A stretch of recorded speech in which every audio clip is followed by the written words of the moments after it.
Bismillahirrahmanirrahim. Assalamualaikum warahmatullahi wabarakatuh.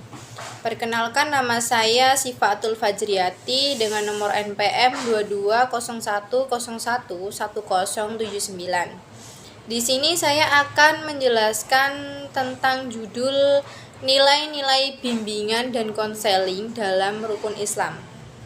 Jadi, bimbingan dan konseling merupakan sebuah proses yang bertujuan untuk membantu suatu individu untuk memahami diri mereka sendiri, serta mengatasi sebuah masalah yang sedang dihadapi.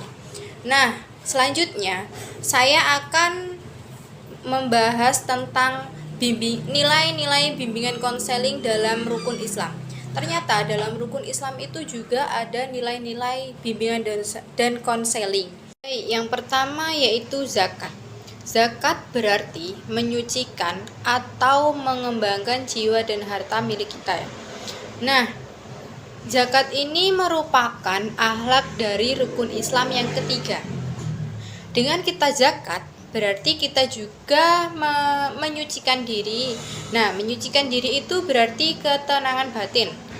Bukan hanya bagi penerima zakat, tetapi juga yang pemberi zakat. Nah, karena kedengkian, iri, dan hati seseorang itu dapat muncul ketika seseorang berkecukupan namun tidak mau mengeluarkan zakat. Nah, kedengkian ini melahirkan keresahan bagi kedua belah pihak, dari si pemberi maupun yang menerima. Nah, zakat berarti kewajiban berbagi sebagian kekayaan kepada orang yang membutuhkan. Nah, yang mengajarkan empati, kesadaran sosial, serta keadilan. Dalam konteks bimbingan dan konseling, zakat ini mempunyai nilai-nilai yang sangat relevan karena mendorong seseorang untuk berempati terhadap masalah orang lain dan menjadi pribadi serta bertanggung jawab secara sosial. Yang kedua yaitu puasa. Puasa secara syariah yaitu menahan. Yang di sini dimaksud dari menahan yaitu menahan dari makan, minum, dan juga menahan diri dari hawa nafsu. Puasa itu terutama selama bulan Ramadan mengajarkan kita untuk mengendalikan diri dari kesabaran dan juga introspeksi. Dalam bimbingan konseling, pengendalian diri ini penting, terutama menghadapi tantangan emosi seperti kemarahan, rasa takut, ataupun kecemasan.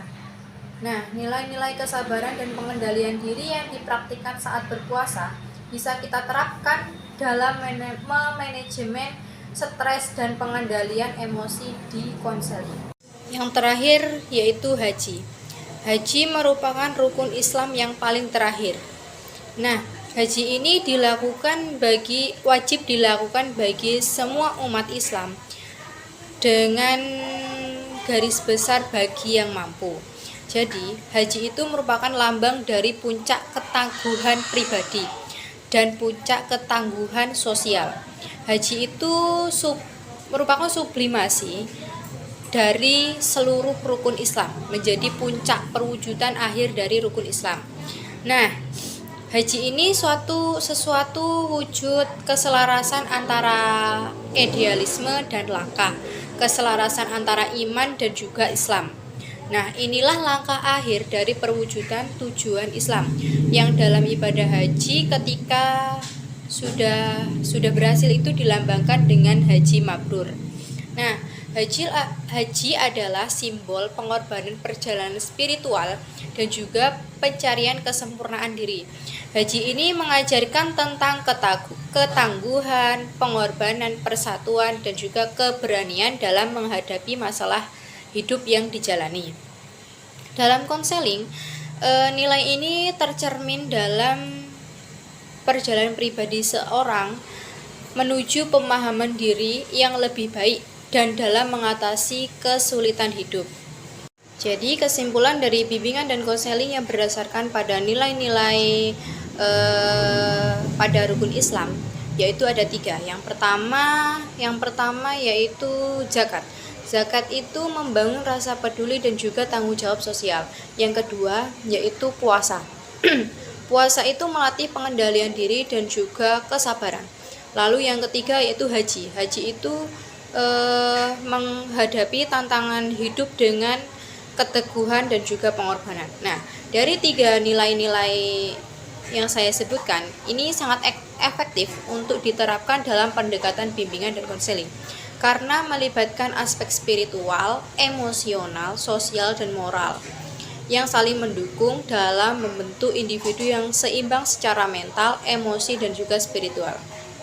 Nah, demikian presentasi dari saya. Semoga materinya dapat bermanfaat bagi kita semua. Saya akhiri. Wassalamualaikum warahmatullahi wabarakatuh.